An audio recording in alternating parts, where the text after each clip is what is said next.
और सरल विश्लेषण। देखिए इकोनॉमी टुडे सोमवार से शुक्रवार सुबह 9:30 बजे सिर्फ डीडी न्यूज पर। चाय की प्याली के साथ खबरों से भरी नई सुबह। देश की राजनीति, आम जन की कहानी, विदेशों की हलचल, कारोबार का गुणा भाग, खेल का मैदान, मनोरंजन और ज्ञान विज्ञान, विरासत और संस्कृति के साथ सेहत की बात और ग्लैमर का तड़का। सोमवार से शुक्रवार सुबह 8 से 9 बजे। सुकून से भरा नया सवेरा।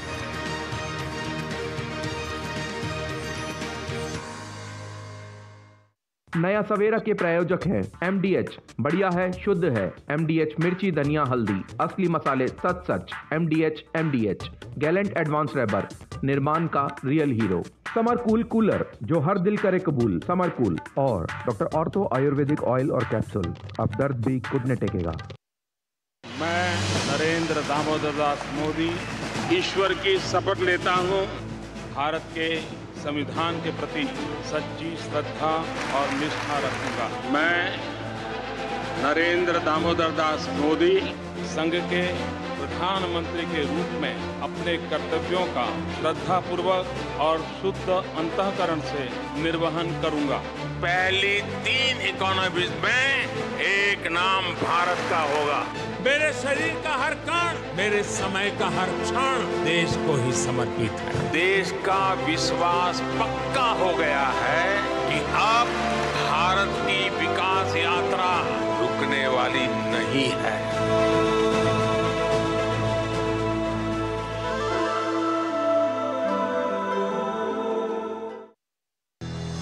आ गया है ऐतिहासिक पल। लगातार तीसरी बार नरेंद्र मोदी लेंगे प्रधानमंत्री पद की शपथ। दूरदर्शन की लाइव और एक्सक्लूसिव कवरेज के जरिए जुड़िए इस भव्य समारोह के हर यादगार पल से। प्रधानमंत्री और केंद्रीय मंत्रिमंडल का शपथ ग्रहण समारोह, सीधा प्रसारण राष्ट्रपति भवन से 9 जून शाम 6 बजे दूरदर्शन के सभी चैनलों पर।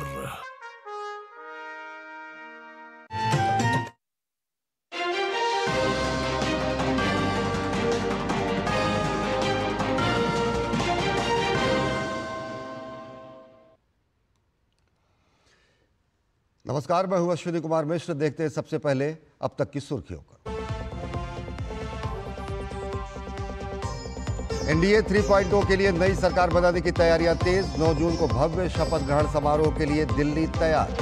राष्ट्रपति भवन परिसर में सुरक्षा के अभूतपूर्व इंतजाम। अर्धसैनिक बल, एनएसजी कमांडोज, ड्रोन, स्नाइपर्स तैनात। लगातार तीसरी बार नरेंद्र मोदी लेंगे प्रधानमंत्री पद की शपथ। शपथ ग्रहण समारोह के लिए विदेशी मेहमानों के दिल्ली आने का सिलसिला जारी। दिल्ली पहुंची बांग्लादेश की प्रधानमंत्री शेख हसीना वाजेद और सेशल्स के उपराष्ट्रपति का भव्य स्वागत। प्रधानमंत्री नरेंद्र मोदी के तीसरे शपथ ग्रहण कार्यक्रम में दिखेंगी भारत की धमक। लोकसभा चुनाव नतीजों के मंथन के लिए दिन भर चला कांग्रेस में बैठकों का सिलसिला। कांग्रेस संसदीय दल की नेता बनी सोनिया गांधी। कार्य समिति की बैठक में राहुल गांधी को नेता प्रतिपक्ष बनाने की मांग। राहुल गांधी ने मांगा विचार के लिए समय।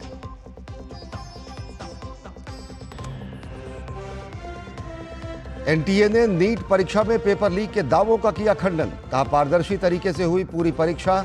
सिर्फ 6 सेंटर और लगभग 1600 अभ्यर्थियों के मामले में पड़ताल के लिए बनाई गई है जांच कमेटी। कमेटी की सिफारिशों का दायरा 6 सेंटर तक सीमित। पूरे देश की परीक्षा पर नहीं पड़ेगा असर।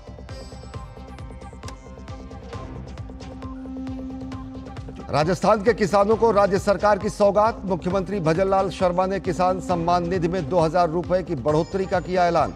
अब राज्य के किसानों को 6000 के बजाय मिलेंगे 8000 रुपए।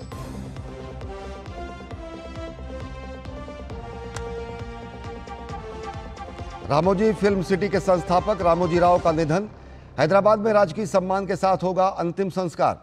राष्ट्रपति द्रौपदी मुर्मू ने जताया गहरा शोक। प्रधानमंत्री नरेंद्र मोदी ने पत्रकारिता और फिल्म जगत में रामोजी राव के योगदान को किया याद।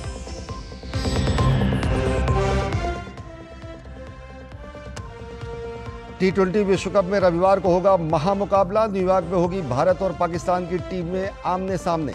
आंकड़ों और प्रदर्शन में भारत का पलड़ा पाकिस्तान पर भारी।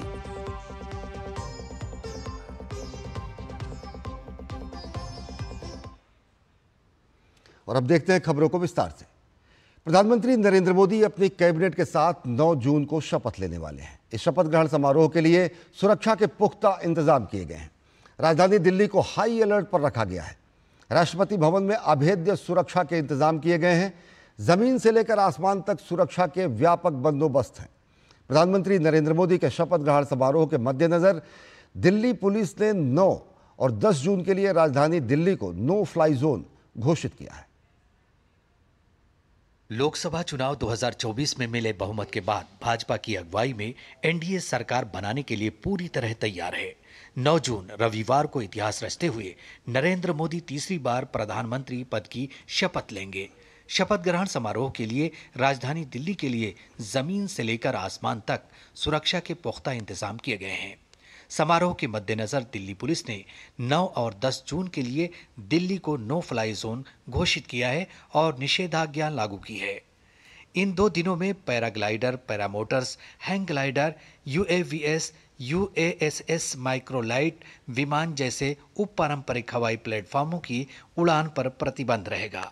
शपथ ग्रहण कार्यक्रम राष्ट्रपति भवन में होगा, जिसके लिए राष्ट्रपति भवन में अभेद सुरक्षा है।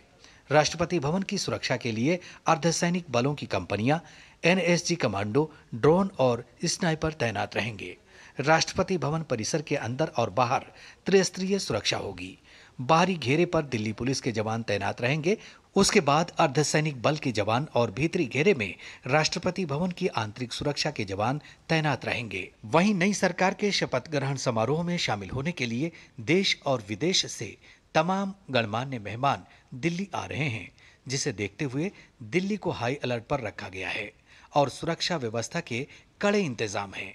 विदेशी मेहमान जिस होटल में रुके हैं, वहां से शपथ ग्रहण समारोह स्थल यानी राष्ट्रपति भवन तक आने के लिए ट्रैफिक और सुरक्षा के भी कड़े इंतजाम किए गए हैं। राजधानी के तमाम बड़े होटलों को भी सुरक्षा के घेरे में लिया गया है, ताकि शपथ ग्रहण समारोह के लिए आए मेहमानों को किसी तरह की परेशानी का सामना न करना पड़े। इसी के साथ विदेशी मेहमानों की आवाजाही को देखते हुए रविवार सुबह से ही यातायात में बदलाव किया जा सकता है।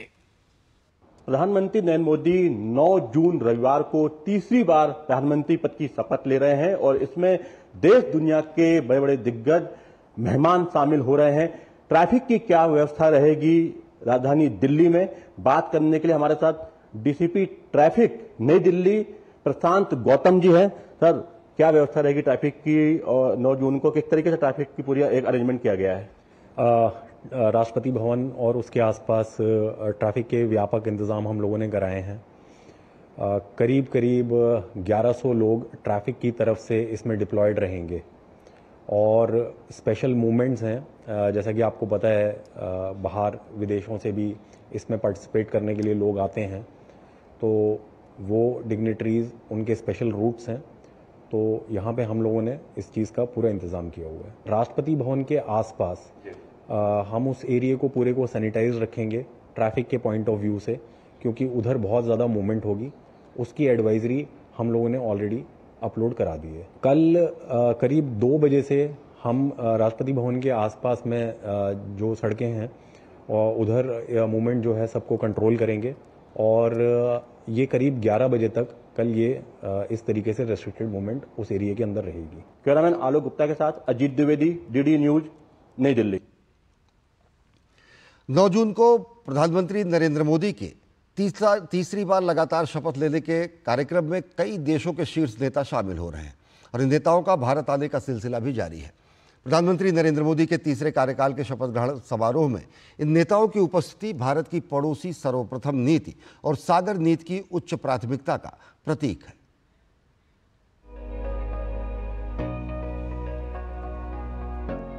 लोकसभा चुनाव में एनडीए की जीत के बाद देश में एक बार फिर से पीएम नरेंद्र मोदी के नेतृत्व में सरकार बनने जा रही है। पीएम मोदी तीसरी बार देश के प्रधानमंत्री के तौर पर शपथ लेने जा रहे हैं। रविवार 9 जून को पीएम मोदी का शपथ ग्रहण समारोह है। इस समारोह को भव्य और यादगार बनाने के लिए तैयारियां भी जोर शोर से चल रही हैं। इस बार भी तमाम विदेशी मेहमान समारोह में शामिल होने वाले हैं। प्रधानमंत्री का शपथ ग्रहण समारोह कई मायनों में बेहद ही खास होगा। इस समारोह में जहां एक तरफ दुनिया भर के शीर्ष नेता शामिल होंगे, तो वहीं सफाई कर्मी, ट्रांसजेंडर, मजदूर भी इस ऐतिहासिक पल के साक्षी बनेंगे। इस शपथ ग्रहण समारोह में दुनिया के कई शीर्ष नेता शामिल हो सकते हैं। भारत के पड़ोस और हिंद महासागर क्षेत्र के नेताओं को विशिष्ट अतिथि के तौर पर सादर आमंत्रित किया गया है। विदेश मंत्रालय द्वारा जारी बयान के मुताबिक इस बार पीएम मोदी के शपथ ग्रहण समारोह में हिस्सा लेने के लिए भारत के पड़ोसी देशों और हिंद महासागर क्षेत्र के नेताओं को विशिष्ट अतिथि के तौर पर शामिल होने का न्योता दिया गया है। पीएम मोदी के शपथ ग्रहण समारोह में 2 राष्ट्रपति, 1 उपराष्ट्रपति और 4 प्रधानमंत्री शामिल होंगे। श्रीलंका के राष्ट्रपति रानिल विक्रमसिंघे, मालदीव के राष्ट्रपति डॉक्टर मोहम्मद मोइजू, सेशल्स के उपराष्ट्रपति अहमद अफीफ, बांग्लादेश की प्रधानमंत्री शेख हसीना, मॉरिशस के प्रधानमंत्री प्रविंद कुमार जगन्नाथ, नेपाल के प्रधानमंत्री पुष्प कमल दहल प्रचंड और भूटान के प्रधानमंत्री शेरिंग तोब्गे ने पीएम के शपथ ग्रहण समारोह में शामिल होने का निमंत्रण स्वीकार कर लिया है। प्रधानमंत्री नरेंद्र मोदी के लगातार तीसरे कार्यकाल के शपथ ग्रहण समारोह में भाग लेने के लिए नेताओं की यात्रा भारत द्वारा अपनी पड़ोस पहले नीति और सागर दृष्टिकोण को दी गई सर्वोच्च प्राथमिकता को ध्यान में रखते हुए की गई है। वहीं पिछले 2 कार्यकालों में यानी 2014 और 2019 में भी सत्ता की बागडोर संभालने से पहले पीएम मोदी ने शपथ ग्रहण समारोह के दौरान भारत के कई पड़ोसी देशों और हिंद महासागर क्षेत्र के नेताओं को विशिष्ट अतिथि के तौर पर आमंत्रित किया था। वर्ष 2019 में प्रधानमंत्री मोदी के शपथ ग्रहण समारोह में 8 विदेशी नेता शामिल हुए थे, जिसमें बांग्लादेश के तत्कालीन राष्ट्रपति अब्दुल हामिद, बांग्लादेश के प्रधानमंत्री शेख हसीना, भूटान के तत्कालीन प्रधानमंत्री लोटे शेरिंग, किर्गिस्तान के तत्कालीन राष्ट्रपति सूरोनबे जिनबेकोव, मॉरिशस के प्रधानमंत्री प्रविंद कुमार जगन्नाथ, म्यांमार के तत्कालीन राष्ट्रपति विन मिंट, नेपाल के तत्कालीन प्रधानमंत्री केपी शर्मा ओली, श्रीलंका के तत्कालीन राष्ट्रपति मैत्रीपाला सिरिसेना, थाईलैंड से विशेष दूत ग्रिसाडा बुनराज प्रतिनिधि और अतिथि के रूप में समारोह में शामिल हुए थे। साल 2014 में पीएम मोदी के शपथ ग्रहण समारोह में अफगानिस्तान के तत्कालीन राष्ट्रपति हामिद करजई, बांग्लादेश के प्रधानमंत्री शेख हसीना, भूटान के प्रधानमंत्री शेरिंग तोब्गे, मालदीव के तत्कालीन राष्ट्रपति अब्दुल्ला यामीन अब्दुल गयूम, मॉरिशस के तत्कालीन प्रधानमंत्री नवीन चंद्र राम गुलाम, नेपाल के तत्कालीन प्रधानमंत्री सुशील कोइराला, पाकिस्तान के तत्कालीन प्रधानमंत्री नवाज शरीफ, श्रीलंका के तत्कालीन राष्ट्रपति महिंदा राजपक्षे प्रतिनिधि और अतिथि के रूप में समारोह में शामिल हुए थे। राष्ट्रपति भवन में होने वाले समारोह के लिए हजारों मेहमानों के बैठने की व्यवस्था की गई है। वहीं शपथ ग्रहण समारोह में बड़ी संख्या में सेंट्रल विस्टा परियोजना में काम करने वाले मजदूरों, सफाई कर्मचारियों, केंद्र सरकार की योजनाओं के लाभार्थियों, विकसित भारत के राजदूतों और ड्रोन दीदियों को आमंत्रित किया गया है। सभी मेहमान और समारोह स्थल तिहरे सुरक्षा घेरे में रहेंगे। राष्ट्रपति भवन के आसपास के इलाके में गुरुवार से ही सुरक्षा बढ़ा दी गई है। एशिया की पहली लोको पायलट सुरेखा यादव भी तीसरी बार प्रधानमंत्री के रूप में शपथ लेने जा रहे पीएम नरेंद्र मोदी के शपथ ग्रहण समारोह में शामिल होंगी।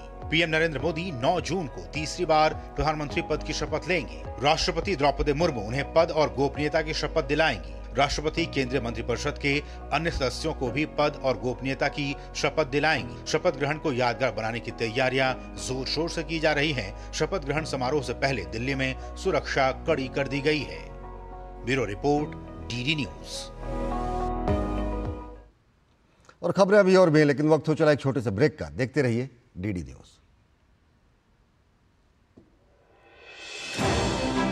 भरोसा सिर्फ तेजी से नहीं, बना है सटीक खबरों से। दावे नहीं, दिखाते हैं तथ्य, दिखावा नहीं, चुनते हैं सच। दस्तक सनसनी की नहीं, खबरों की देते हैं हम। यही है रिश्ता आपका हमारा, बना है अटूट भरोसा वर्षों की मेहनत से। डीडी न्यूज, भरोसा सच का। ये भरोसा और हो रहा है गहरा, क्योंकि आपका अपना चैनल अब है नए तेवर और नए कलेवर में।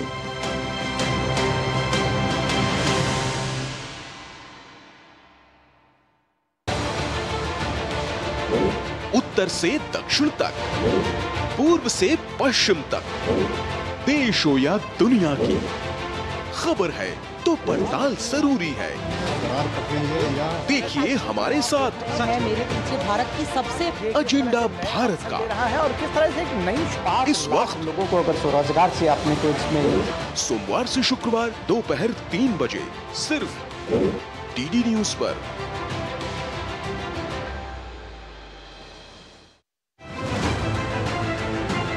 दुनिया की सबसे तेज रफ्तार और 5वीं सबसे बड़ी अर्थव्यवस्था, विश्व स्तर के बुनियादी ढांचे, भारत की फिनटेक क्रांति की कहानी मेक इन इंडिया और स्टार्टअप इंडिया की सफलता की, आर्थिक जगत की सुर्खियां, आम आदमी के लिए क्या है मायने, शेयर बाजार और दूसरे फाइनेंशियल मार्केट्स के तमाम अपडेट्स, कारोबार जगत की बड़ी खबरों का सटीक और सरल विश्लेषण। देखिए इकोनॉमी टुडे सोमवार से शुक्रवार सुबह 9:30 बजे सिर्फ डीडी न्यूज पर। चाय की प्याली के साथ खबरों से भरी नई सुबह, देश की राजनीति, आम जन की कहानी, विदेशों की हलचल, कारोबार का गुणा भाग, खेल का मैदान, मनोरंजन और ज्ञान विज्ञान, विरासत और संस्कृति के साथ सेहत की बात और ग्लैमर का तड़का। सोमवार से शुक्रवार सुबह 8 से 9 बजे सुकून से भरा नया सवेरा।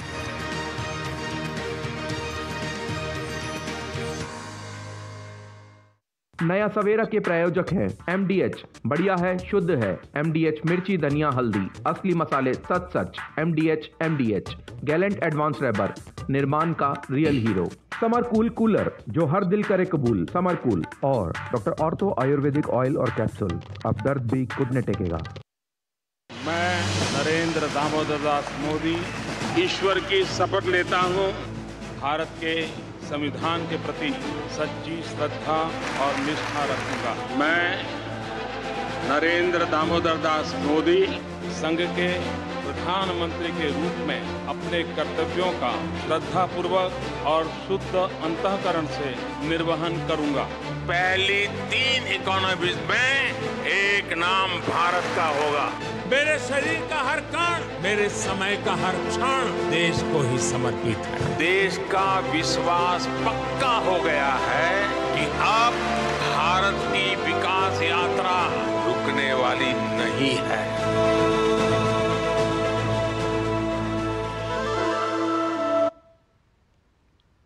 ब्रेक के बाद आप सभी का स्वागत है। रुक करते हैं अन्य अहम खबरों की ओर। शपथ ग्रहण समारोह की तैयारियों के बीच दिल्ली में अहम बैठकों का सिलसिला भी जारी रहा। भाजपा के वरिष्ठ नेता अमित शाह के आवास पर बीजेपी के वरिष्ठ नेताओं की बैठक हुई, जिसमें कई महत्वपूर्ण बिंदुओं पर चर्चा की गई। लोकसभा चुनाव के नतीजों पर मंथन के लिए कांग्रेस में भी बैठकों का दौर जारी रहा और इसी क्रम में कांग्रेस संसदीय दल की बैठक हुई। बैठक में सोनिया गांधी को सर्वसम्मति से पार्टी के संसदीय दल का नेता चुना गया। संसदीय दल का अध्यक्ष सोनिया गांधी को कांग्रेस की संसदीय दल ने चुना है। बैठक के दौरान कांग्रेस पार्टी की ओर से आगामी लोकसभा के कार्यकाल के लिए पार्टी की भूमिका को भी लेकर चर्चा की गई।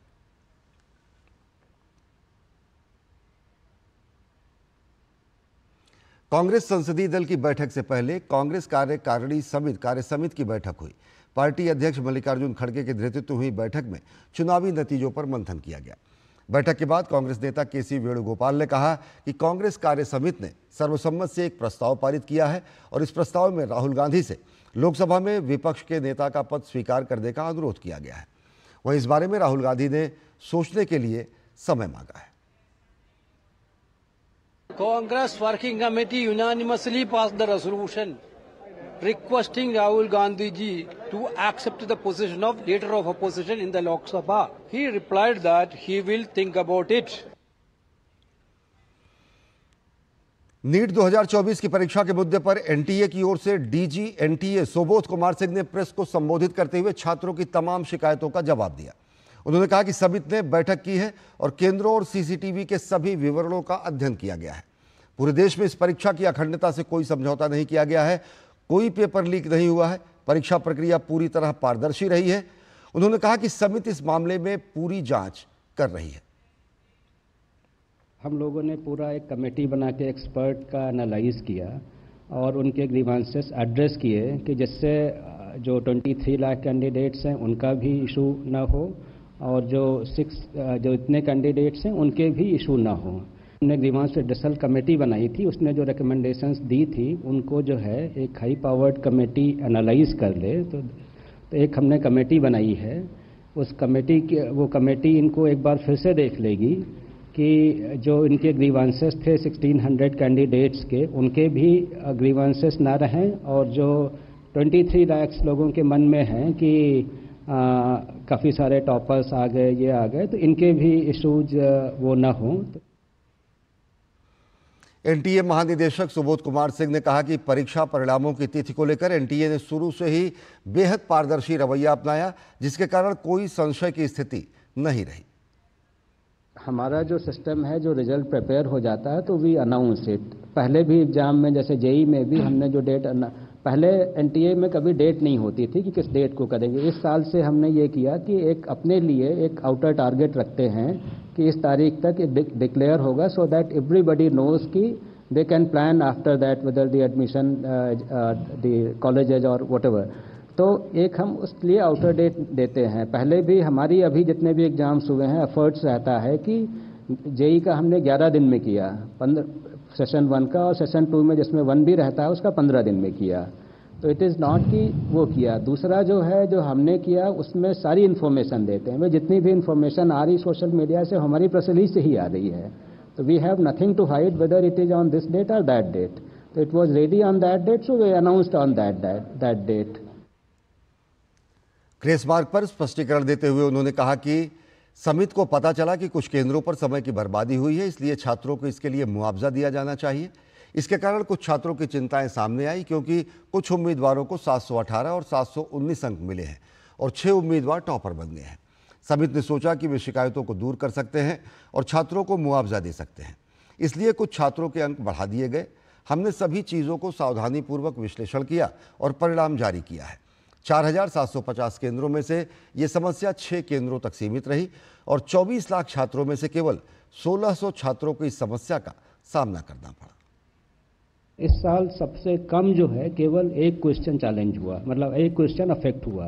1563 बच्चों का हमने वो किया, तो इनके जो मार्क्स रिवाइज होके भी कई बच्चों के मार्क्स जैसे नेगेटिव में थे तो नेगेटिव से नेगेटिव में ही रहे, -20 रहे, और कुछ बच्चों के मतलब टॉपर साइड में आ गए। और इनका जो 1563 का है उसमें से 790 बच्चे क्वालिफाई किए। केवल एक सेंटर पे इतना क्यों आया? तो उस सेंटर को भी हमने एनालाइज किया। उसका जो एवरेज मार्क्स थे वो 235 थे, मतलब जो 23 लाख बच्चों का एवरेज है उससे उनका ज़्यादा था। तो कहने का मतलब रिलेटिवली दी स्टूडेंट्स वहाँ पे बेटर थे, जो मतलब हाई स्कोर कर सकते थे। और अब बात मौसम की। उत्तर भारत के अधिकतर हिस्सों में भीषण गर्मी का कहर जारी है। दिल्ली एनसीआर में पिछले दिनों हल्की बारिश हुई, थोड़ी राहत मिली, लेकिन अब एक बार फिर गर्मी ने लोगों को परेशान करना शुरू कर दिया है। पूर्वोत्तर और दक्षिण भारत में कई जगहों पर भारी बारिश हो रही है। देश का उत्तरी हिस्सा इस वक्त सूरज की तपिश झेल रहा है। देश के उत्तरी इलाके गर्मी से बेहाल हैं, वहीं देश के दक्षिणी इलाकों से मानसून आगे की ओर बढ़ रहा है। देश के कुछ हिस्सों में हीट वेव से लोग बेहाल हैं। मौसम विभाग की माने तो यह स्थिति अभी कुछ हिस्सों में कुछ और दिनों तक बनी रहेगी। अगले 4 से 5 दिनों में दक्षिणी हरियाणा, दिल्ली, दक्षिणी उत्तर प्रदेश, दक्षिण पूर्व राजस्थान, मध्य प्रदेश और दक्षिण पश्चिम आंतरिक इलाकों में अधिकतम तापमान 43 से 46 डिग्री सेल्सियस बना रहा है। इन इलाकों में तापमान सामान्य से 2 से 4 डिग्री सेल्सियस अधिक दर्ज किया जा रहा है। मध्य प्रदेश के उत्तर पूर्वी इलाकों के साथ ही झारखंड में 8 से 11 जून के बीच, बिहार में 9 और 10 जून को, ओडिशा, पंजाब और हरियाणा में 9 से 11 जून के बीच मौसम विभाग ने हीट वेव चलने की चेतावनी जारी की है। असम में बीते कई दिनों से लगातार चल रही बाढ़ की समस्या से लोगों को अब थोड़ी सी राहत मिली है। हालांकि अभी धर्मतुली में कोपिली नदी खतरे के निशान से ऊपर बह रही है, लेकिन बाढ़ की स्थिति में अब सुधार देखने को मिल रहा है। गौरतलब है कि असम के 8 जिलों मसलन कछार, नागांव, कामरूप, धेमाजी, मोरीगांव, होजई, दिमा हसाओ, हैलाकांडी, कार्बी ओंगलोंग पश्चिम में बाढ़ की विभीषिका का ज्यादा असर देखने को मिला है। मौसम विभाग के मुताबिक बंगाल की खाड़ी से आने वाली तेज दक्षिण पश्चिमी और दक्षिणी हवाओं से अरुणाचल प्रदेश, असम, मेघालय, नागालैंड, मणिपुर में गरज, बिजली और तेज हवाओं के साथ व्यापक रूप से हल्की से मध्यम वर्षा होने की संभावना है। दिल्ली में जल संकट की समस्या जस की तस बनी हुई है। टैंकरों से पानी की सप्लाई की जा रही है और इसकी वजह से लोगों को बहुत परेशानी का सामना करना पड़ रहा है। दिल्ली में पानी की जरूरत हरियाणा सरकार यमुना नदी से, उत्तर प्रदेश सरकार गंगा नदी से और पंजाब सरकार भाखड़ा नांगल से मिले पानी से पूरी करती है। दिल्ली की जल मंत्री आतिशी ने हरियाणा सरकार पर दिल्ली में पानी की किल्लत का ठीकरा फोड़ा है। वहीं भाजपा ने आतिशी की मंशा पर सवाल उठाया है और दिल्ली विधानसभा अध्यक्ष से तत्काल विधानसभा सत्र बुलाने की मांग की है। दिल्ली में पानी का संकट अपनी चरम सीमा पर है। आज दिल्ली वाले एक एक बूंद पानी के लिए तरस रहे हैं, लेकिन दिल्ली की आम आदमी पार्टी की सरकार सिर्फ दोषारोपण का खेल खेल रही है। कल दिल्ली की मंत्री वजीराबाद बैराज पे गई। ये तो शोर मचा रही हैं कि पानी नहीं आ रहा है, लेकिन ये नहीं बता रही कि वजीराबाद बैराज में पिछले 7-8 सालों से गाद क्यों नहीं निकाली गई, जिससे वहाँ का स्टोरेज कम हो गया है। दिल्ली में पानी की बर्बादी, पानी की चोरी एक बहुत बड़ा कारण है जिससे दिल्ली की जनता त्रस्त है। इसलिए मेरा निवेदन है विधानसभा अध्यक्ष विधानसभा सत्र बुलाएं और इस पर पूरी चर्चा करें और तय करें कि किसकी जिम्मेदारी है जो दिल्ली को पानी नहीं मिल रहा। महाराष्ट्र के नासिक के एक गांव में पानी का संकट गहरा गया है। महिलाओं को पानी लाने के लिए मीलों चलना पड़ रहा है। गांव के लोगों को अब भयंकर जल संकट का सामना करना पड़ रहा है। देश के कई इलाकों में मानसूनी बारिश के चलते जलती चुभती गर्मी से राहत मिली है।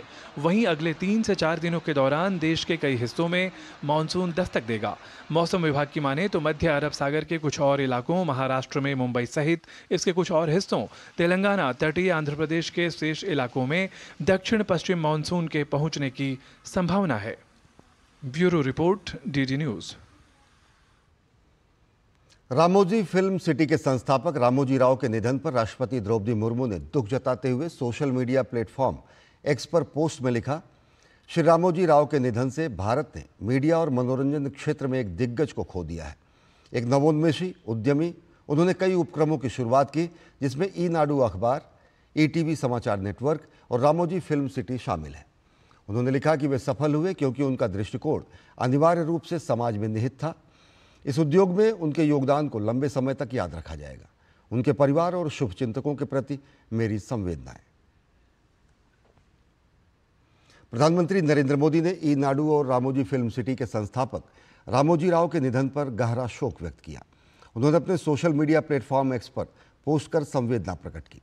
उन्होंने लिखा, रामोजी राव गारू का निधन बेहद दुखद है। वे एक दूरदर्शी व्यक्ति थे। उन्होंने भारतीय मीडिया में क्रांति लाई। उनके समृद्ध योगदान ने पत्रकारिता और फिल्म की दुनिया पर एक अमिट छाप छोड़ी। अपने उल्लेखनीय प्रयासों के माध्यम से उन्होंने मीडिया और मनोरंजन जगत में नवाचार और उत्कृष्टता के नए मानक स्थापित किए। भारत के विकास के लिए रामोजी राव गारू को जुनून था। मैं भाग्यशाली हूं कि मुझे उनसे बातचीत करने और उनके ज्ञान से लाभ उठाने के कई अवसर मिले। मैं उनके परिवार, दोस्तों और अनगिनत प्रशंसकों के प्रति इस कठिन समय में अपनी संवेदना प्रकट करता हूं। प्रधानमंत्री ने पोस्ट में रामोजी राव के साथ एक चित्र भी साझा किया।